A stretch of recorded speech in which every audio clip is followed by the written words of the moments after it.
IELTS speaking এ family একটা খুব common topic. শুরুর দিকে মাঝে মধ্যে দেখা যায় যে স্পিকিং টেস্টে ফ্যামিলি নিয়ে বেশি প্রশ্ন জিজ্ঞাসা করা হয়, কিন্তু আমরা প্রায় সবাই একই শব্দ ব্যবহার করে থাকি। We are happy family, we are very close family, my family is very supportive, etcetera etcetera etcetera.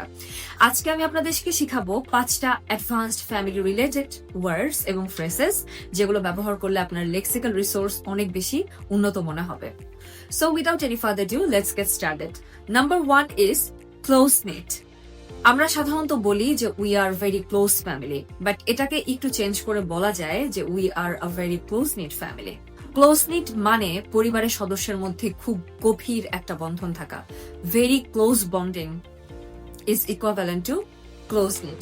For example, we can say that my family is very close-knit and we always support each other during difficult times. তার মানে হচ্ছে যে আমার পরিবারের মানববন্ধনটা খুবই শক্ত এবং আমরা সবসময় একজন আরেকজনকে সাপোর্ট করি ডিউরিং আওয়ার ডিফিকাল্ট টাইমস, অর্থাৎ আমাদের কঠিন সময়। নাম্বার 2 হচ্ছে ব্রেডউইনার। যদি বলতে চান আপনার পরিবারের খরচ কে চালায়, মেইন আর্নিং পারসনকে, প্রথমেই যে উত্তরটা আসবে সেটা হচ্ছে বাবা বা ফাদার। তো উত্তরটা এরকম হতে পারে, my father is the sole breadwinner of our family. Breadwinner মানে যে মানুষটা পরিবারের উপার্জনক্ষম মানুষ, যে উপার্জন করে, মূল উপার্জনকারী মোট কথা। For example, growing up, my mother was the main breadwinner of my family and I truly admire her dedication. Now the question is why my mother is the breadwinner of our family. It's because my father passed away when I was only 11 years old, and from that moment on, my mother has become the sole breadwinner of my family. Now, number 3 is sibling rivalry.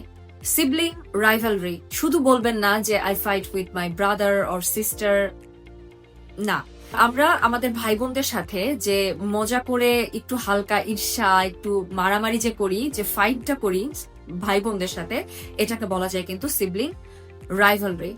চলেন একটা উদাহরণের মাধ্যমে বুঝাই। There was a bit of sibling rivalry between me and my brother when we were younger, but now we are like best friends. তো sibling rivalry মানে কি দাঁড়ালো? ভাই বোনের মধ্যে প্রতিযোগিতা বা একটা হালকা ঈর্ষা। এটা কিন্তু খুবই সুইট একটা রিলেশনশিপ, এটাকে কিন্তু আসলে অতটা নেগেটিভিটির দৃষ্টিকোণ থেকে দেখার কিছু নাই। নাম্বার 4 হচ্ছে ওভার প্রোটেক্টিভ। এমন আছে না আমাদের ফ্যামিলিতে যে বাবা মারা প্রচন্ড পরিমাণে চিন্তা করে আমাদেরকে নিয়ে, আমাদের স্টাডি নিয়ে, আমাদের নিরাপত্তা নিয়ে, অনেক বেশি রক্ষণশীল আচরণ করে, মাঝে মধ্যে একটু স্ট্রিক্ট আচরণ করে, তখন আমরা বলবো ওভার প্রোটেক্টিভ। স্পিকিং এ শুধু এটা বলবেন না যে my parents care about me a lot, of course they do, but তার সাথে যদি এটা আমরা বলতে পারি যে my parents are slightly over protective of me, specially with my studies, because I tend to skip my studies a lot. তার মানে কি, আমার প্যারেন্টস আসলে আমার পড়াশোনা নিয়ে অনেক বেশি ওভার প্রোটেক্টিভ, এর কারণ হচ্ছে আমি একটু ফাঁকিবাজি করে থাকি। তো ওভার প্রোটেক্টিভ মানে অতিরিক্ত সুরক্ষামূলক। নাম্বার 5 হচ্ছে জেনারেশন গ্যাপ। আমার বিশ্বাস যে আমরা এই শব্দটা অলরেডি সবাই জানি। আমরা শুধু এটা বলবো না যে we don't agri sometimes, yes it's true.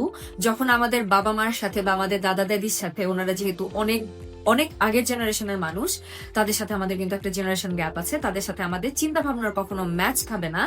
তখন আমরা এইভাবে বলতে পারি যে sometimes there is a generation gap between me and my grandparents because we do not agree on every single thing. And it's true.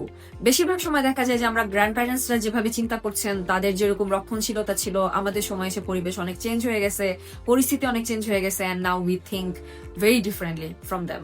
তো জেনারেশন গ্যাপ মানে ভিন্ন প্রজন্মের চিন্তা ভাবনার পার্থক্য এবং মতামতের পার্থক্য। আরো একটা ভালো এক্সাম্পল দেওয়া যায়, due to the generation gap we occasionally have different opinions on modern lifestyle.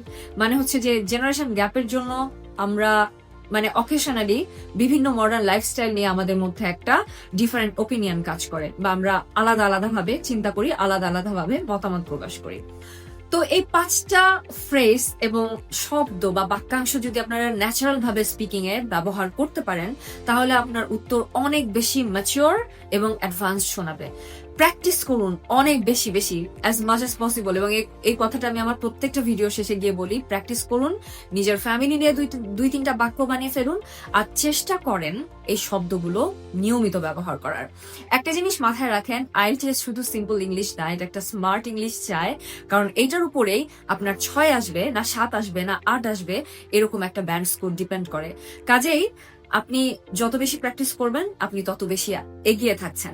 তবে আমি একটা জিনিস বলি, আমাদের মধ্যে একটা টেন্ডেন্সি আছে, সেটা হচ্ছে যে একটা সেন্টেন্স ভালোভাবে প্র্যাকটিস করে দেখা গেল এরপরে আমাদের আর পুরো মাস জুড়ে বা বছর জুড়ে কোনো খবর থাকে না। তারপর যেটা দেখা যায় যে আমাদের প্রয়োজনের সময়গুলোতে আমরা এই শব্দগুলো আর মাথায় আনতে পারি না, ভুলে যাই। এই কারণেই আমি বলবো যে আপনারা খাতা কলম নিয়ে বসবেন, এক একটা প্রত্যেকদিন 4টা থেকে 5টা বা 10টা সর্বোচ্চ, যে যার যতটুকু ক্যাপাসিটি সে অনুযায়ী দেখবেন, লিখবেন, এবং সেগুলো মুখে মুখে বলার চেষ্টা করবেন উইথ এক্সাম্পলস, ঠিক যেরকম আমি আমার ভিডিওতে করেছি। এক্সাম্পল সহ যখন মুখে মুখে বলবেন, খাতায় লিখবেন, তখন একই সাথে আপনার 2টা কাজ হবে। মুখের জড়তা, জিভের জড়তা কেটে যাবে, এবং এট দ্য সেম টাইম যখন খাতায় লিখবেন আপনার রাইটিং অনেক বেশি উন্নত হবে। আমি এখন আমার স্টুডেন্টদেরকে প্রায় দেখি যে তারা প্রচুর পরিমাণে চ্যাটজিপিটির উপর নির্ভরশীল, কিছু একটা হলে গুগল ওপেন করে, চ্যাটজিপিটি ওপেন করে। বাট না, আমি আমার পরীক্ষায় তো এটা পাবো না। আমার পরীক্ষা আমার নিজের মাথার উপরে ডিপেন্ড করতে হবে, আমার নিজের ব্রেইনের অ্যাক্টিভিটির উপরে ডিপেন্ড করতে হবে। এবং সেটা করার জন্য আমাকে পুরো বছর জুড়ে যদি প্র্যাকটিস করতে হয়, আমি বছর জুড়ে প্র্যাকটিস করব, সমস্যা কোথায়? আমার ব্রেনের প্রোডাক্টিভিটি আর চ্যাটজিপিটির উত্তর কি সেম হবে কোনোদিন? কখনোই না। কাজেই আমাকে সেভাবেই আগাতে হবে। আপনারাও সেভাবেই আগান, ইনশাল্লাহ একটা ভালো স্কোর আসবেই বলে বিশ্বাস করি। এবং দেখা হচ্ছে পরের ভিডিওতে। টিল দেন, আল্লাহ হাফিজ এন্ড টেক কেয়ার।